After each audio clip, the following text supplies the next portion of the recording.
नमस्कार। आज जब आप पेट्रोल पंप पर अपनी गाड़ी में पेट्रोल भरवाते हैं तो क्या आपको पता है कि वो अब सिर्फ पेट्रोल नहीं रह गया है, उसमें इथेनॉल मिला हुआ है। सरकार कहती है इससे भारत का भविष्य बदलेगा, विदेशों से तेल खरीदना कम होगा, किसानों की आय बढ़ेगी और प्रदूषण भी घटेगा। लेकिन सोशल मीडिया पर हजारों लोग दावा कर रहे हैं कि इथेनॉल इंजन खराब कर देगा, माइलेज कम कर देगा और पुरानी गाड़ियों के लिए खतरा बन सकता है। सबसे पहले समझते हैं E20 आखिर है क्या। E20 का मतलब है 80% पेट्रोल और 20% इथेनॉल। इथेनॉल एक बायोफ्यूल है। तो आखिर सच क्या है, आज बिना किसी शोर शराबे के सिर्फ तथ्यों के आधार पर समझेंगे E20 का पूरा सच। सबसे पहले समझते हैं E20 आखिर है क्या। E20 का मतलब है 80% पेट्रोल और 20% इथेनॉल। इथेनॉल एक बायोफ्यूल है, मुख्य रूप से गन्ने, मक्का और दूसरे कृषि स्रोतों से बनाया जाता है।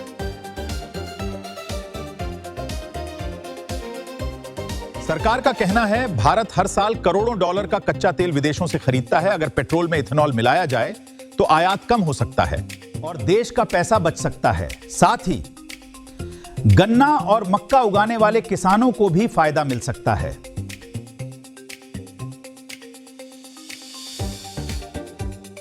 अब आते हैं सबसे बड़े सवाल पर, क्या इथेनॉल आपकी कार का इंजन खराब कर देगा? इसका जवाब इतना आसान नहीं है। ऑटोमोबाइल विशेषज्ञों का कहना है अगर आपकी गाड़ी E20 के लिए डिजाइन नहीं की गई तो कुछ पुराने वाहनों में लंबे समय में कुछ पार्ट्स पर असर पड़ सकता है।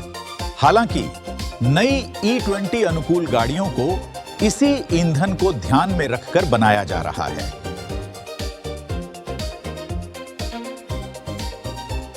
एक और सवाल, क्या माइलेज कम होता है?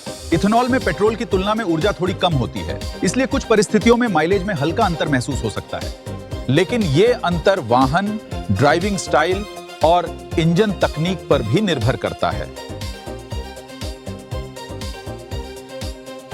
भारत अकेला देश नहीं है। ब्राजील वर्षों से बड़े पैमाने पर इथेनॉल का उपयोग कर रहा है। अमेरिका में E10 आम है, जबकि कुछ क्षेत्रों में E15 भी उपलब्ध है।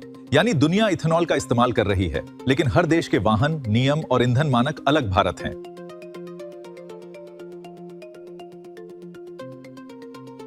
यह सवाल सिर्फ हां या नहीं का नहीं है।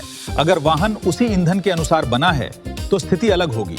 अगर वाहन पुराना है तो निर्माता की सलाह और नियमित रखरखाव बेहद महत्वपूर्ण हो जाता है। आपके माध्यम मैं देश के तमाम लोगों को यह आह्वान करता हूं कि कोई भी स्कूटर, मोटरसाइकिल और कार जो पेट्रोल की है, जिसमें इथेनॉल डाला जाता है, अगर खराब हुई है तो तुरंत डीलर के पास जाइए, तकरार करिए और एक कॉपी मेरे पास भेजिए। ऐसी एक भी कार और स्कूटर का नाम देंगे तो मुझे बताइए। यानी बहस जारी है, लेकिन फैसला अफवाहों से नहीं, तथ्यों से होना चाहिए। आपकी राय क्या है? क्या E20 भारत के लिए सही कदम है या इसे लागू करने से पहले और तैयारी की जरूरत थी? कमेंट करके अपनी राय जरूर बताइए।